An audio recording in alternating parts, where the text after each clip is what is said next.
Hello, guys. I am here with Dr. Jason Levy, sports chiropractic physician for the New York Jets and Atlantic Sports Health. Dr. Levy, thanks for joining us again here today. It's been quite a great experience, getting to know you over the years and spending time and seeing all the success you've had with your athletes at all levels. And I know you have an abundance of professional athletes you work with, along with younger athletes. What we want to talk about today a little bit is the hip anatomy and how important it is, because everyone is sitting so much nowadays, right? With the advent of technology and cell phones, and we're in this shortened position, so the hips are shortened all the time, and those muscles, specifically that psoas, right? That hip flexor muscle becomes short, and it's tightens up and in constant kind of contraction, which makes the glutes, your large muscle, power muscles, kind of less active. Talk us through that and what you do to get the psoas to relax and fire the glutes again, because there's so many implications with sitting so long and the glutes becoming less active and the hip flexors becoming more active. So many injury risks and implications of this situation taking place. Yeah, great point. It's amazing, sitting. They talk about sitting is the new smoking, right? Yes. And I think because it's clear, as you're mentioning, your psoas, your hip flexors get very tight, our hamstrings get tight, our glutes get weak, they turn off, and of course, what's going to happen from that? The next link up that chain is your lower back, and obviously lower back pain, if you read all the research, is an epidemic.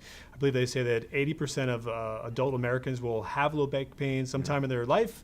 And I believe it comes back up to 90% of the time once you've had it once. So, looking at the hip area as a whole, as we were describing, I think is huge. Doing things in our office, of course, we're doing a lot of hands-on approaches to helping to release psoas, hamstrings, glutes, things of that nature. But at home, people can perform foam rolling exercises, using a lacrosse ball, things of that nature to help get in there to loosen it up. And I think just standing up every 15, 20 minutes if you're at a desk and just stretching. I mean, like a cat, or a dog, they wake up in the morning, they stretch the myofascia, they loosen up. And like you said, sitting is the new smoking now. It's really not a good thing to be doing for long periods of time. So when you're sitting so long, it deactivates the glutes, where your lower back is going to fire, and actually can lead to hamstring injury. A lot of hamstring injuries are caused not because of a weak or tight hamstring.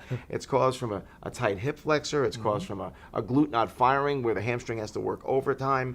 So a lot of information just by stretching and getting that hip flexor to relax, and like you said, foam rolling or doing some hip flexor stretches could play a huge difference from a general population standpoint. If you're just a average person that doesn't necessarily play a competitive sport, as well as an athlete that is competitive, sitting for long periods of time can definitely be a challenge.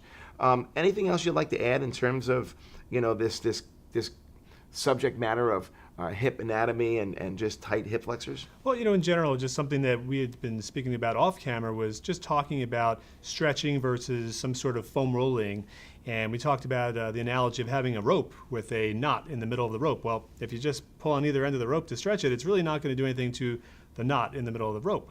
So, you need to apply some sort of pressure, some sort of tension to, kind of break up that knot. And that's where our foam rolling is beneficial for somebody, or a lacrosse ball, things of that nature. Unbelievable, great analogy. That's why you make the big bucks.